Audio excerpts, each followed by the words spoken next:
Once upon a time in the bustling city of Agrabah, where towering palaces scraped the sky and vibrant markets spilled into the crowded streets, there lived a young man named Aladdin.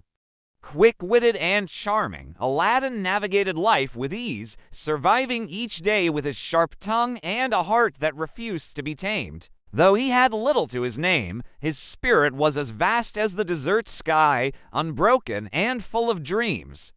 One evening, as the sun dipped below the horizon, painting the clouds in hues of orange and purple, Aladdin was strolling through the labyrinthine alleys when suddenly he found himself face to face with a mysterious stranger. Cloaked in black from head to toe, the man's face was hidden in the shadows, but his eyes glinted with an eerie light. With a sly smile that revealed teeth just a bit too sharp, the man approached Aladdin and spoke in a voice like honeyed venom. "You look like a man who could use a few coins to spare." He leaned closer, his breath warm on Aladdin's ear. "I have a proposition for you, one that could change your life." Aladdin eyed the stranger, his instinct screaming danger.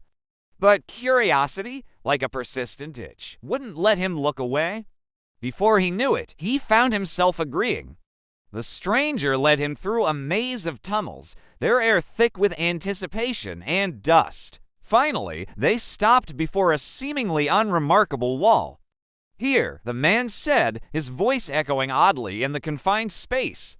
"Go through this cave. At its end, you will find untold riches.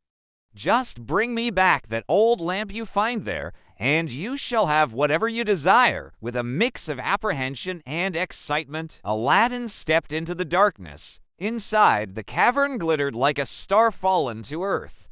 Mountains of gold and jewels sparkled, and precious stones littered the ground. It was every pauper's dream come true.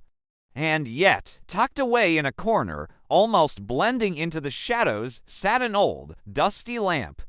Its surface was scratched and worn, and it looked as though it had seen better days. Aladdin picked it up, feeling its weight in his hands. It was strangely heavy. As he turned it over, his fingers brushed against an inscription, and a jolt, like static electricity, shot up his arm. Just then, the stranger's laughter echoed through the cave, but this time it held no charm, only malice. "So, you found the lamp. Hand it over." He lunged for Aladdin, his face now contorted with greed. But Aladdin, his heart pounding in his chest, managed to dodge the man's grasping hands. The stranger snarled, revealing a face twisted with anger and desperation. "Give me the lamp, Aladdin." "It doesn't belong to you." As the stranger loomed closer, his eyes burning with a terrifying intensity, Aladdin stumbled backward, his mind racing. Suddenly, in a moment of inspiration, he rubbed the lamp against his robe.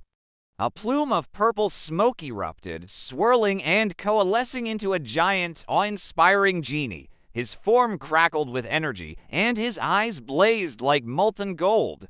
"I am the servant of the lamp," the genie boomed, his voice echoing with ancient power. "Your wish is my command." Aladdin, his voice shaking with a mixture of fear and triumph, stammered, "I want to be free." The genie waved his hand, and in an instant, Aladdin found himself outside the cave, the heavy lamp gone.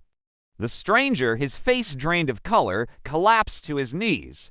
With a gasp, Aladdin realized that the man had turned to dust, leaving behind only a swirl of sand and a lingering sense of menace. Free from the clutches of the evil sorcerer, Aladdin's life took a remarkable turn.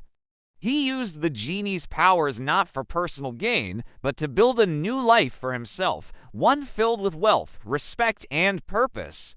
His kindness and quick wit made him a beloved figure in Agrabah, and soon his name echoed through the bustling marketplaces and quiet alleyways. Yet amidst the shimmering palaces and the echoing laughter, a shadow stirred, a power-hungry vizier named Jafar, consumed by an insatiable lust for control.